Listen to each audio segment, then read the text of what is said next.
নমস্কার, আরও একটা গুরুত্বপূর্ণ ইনফরমেটিভ ভিডিও নিয়ে চলে এলাম। আমরা দেখছেন আপনাদের রিভিউ বিশ্বস্ত চ্যানেল। রাজ্যের বাজেট 2026-এ আশা কর্মীদের কি ঘোষণা, বড় ঘোষণা আসতে চলেছে। আজকে 5 তারিখের রাজ্যে বাজেট অধিবেশন আছে। চুক্তিভিত্তিক কর্মীদের নিয়ে কি ঘোষণা হতে পারে, আজকের এই প্রতিবেদনে বিস্তারিত আলোচনা করব।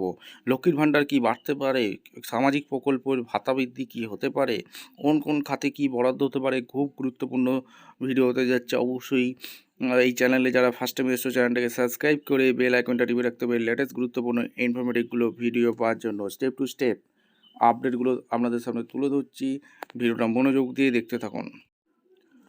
ওয়েস্ট বেঙ্গল বাজেট আজ পেশ হচ্ছে। রাজ্য বাজেট, বিধানসভা ভোটের আগে কি বাড়তে পারে লক্ষ্মীর ভাণ্ডারের টাকা। বাজেট নিউজ সামনেই বিধানসভা নির্বাচন, তার আগে আজ রাজ্য বিধানসভায় পেশ হবে ভোট অ্যান্ড অন অ্যাকাউন্ট। অন্তর্বর্তী এই বাজেট পেশ করবেন অর্থমন্ত্রী চন্দ্রিমা ভট্টাচার্য মহাশয়। আজ পেশ হচ্ছে রাজ্য বাজেট। এবছর নির্বাচন থাকায় বিধানসভা পেশ হবে ভোট অন অ্যাকাউন্ট। বাড়ানো হবে কি লক্ষ্মীর ভাণ্ডারের টাকা, বাড়বে কি রাজ্য সরকারের কর্মচারীদের ডিএ, সেদিকেই নজর সব মহলের। সামনেই বিধানসভা নির্বাচন, তার আগে আজ রাজ্য বিধানসভা পেশ হবে ভোট অন অ্যাকাউন্ট। অন্তবছরে এই বাজেট পেশ করবেন অর্থমন্ত্রী চন্দ্রিমা ভট্টাচার্য। মোদী সরকারের সাধারণ বাজেটে বোর্ডমুখী, পশ্চিমবঙ্গের প্রাপ্তি আশানুরূপ হয়নি।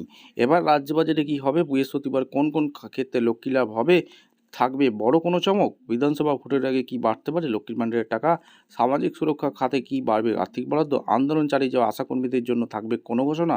আজই বহু প্রতীক্ষিত ডিএ মামলার রায় ঘোষণা রয়েছে সুপ্রিম কোর্টে। গত কয়েক বছর ধরেই রাজ্য বাজেটের সময় ডিএ ঘোষণা করা হয়েছে। 2023 সালে 3% এবং 2024-এ 2025 সালে 4% করে ডিএ বাড়ানো হয়েছে। এবার সেই রাজ্যে বাজেটের দিন সুপ্রিম কোর্টের রায় ছাড়াও বাজেটে কি ডিএ বৃদ্ধি সংক্রান্ত কোনো ঘোষণা থাকবে।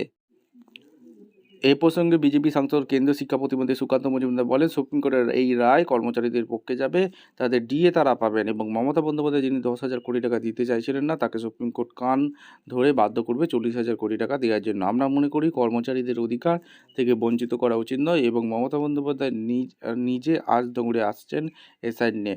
অথচ যখন কর্মচারীদের বিষয় ওঠে, যখন 26,000 চাকরি চলে যায়, তখন তাকে আর কোর্টে আসতে দেখা যায় না। অর্থাৎ নিজের স্বার্থ নিয়েই মমতা বন্দ্যোপাধ্যায় কালো কোট পরা থেকে কালো গামছা পরা, যাই হোক বলুন না কেন, নাটক করা সব নিজের স্বার্থেই করে, রাজনৈতিক স্বার্থে। এগুলো কিন্তু রাজনৈতিক বক্তব্য। যদিও তৃণমূল কংগ্রেসের রাজ্য সাধারণ সম্পাদক কুণাল ঘোষ বলেন, মমতা বন্দ্যোপাধ্যায় ধাপে যা দিয়েছেন তা অনেকটা বেশি, মানে আগের যা ছিল যদি আনুপাতিক হারে দেখেন সেটা ইতিমধ্যেই যথেষ্ট উল্লেখযোগ্য রকম প্রাপ্তি।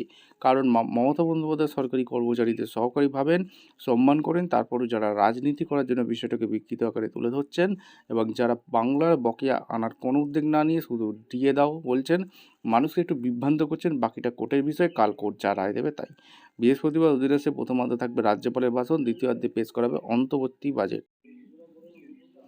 বাজেটে কি ডিএ বৃদ্ধি পেতে পারে, আশাকর্মীদের কি ভাতা বাড়তে পারে, লক্ষ্মীর ভাণ্ডার কি বাড়তে পারে, আপনারা অবশ্যই কমেন্ট সেকশনে মতামত করে জানাতে ভুলবেন না। পরবর্তী বাজেট অধিবেশন যখন হবে কি কি বাংলা পেল অবশ্যই আপনাদের সামনে তুলে ধরবো। দেখা হচ্ছে একটা কোনো পরবর্তী ভিডিও নিয়ে। ধন্যবাদ।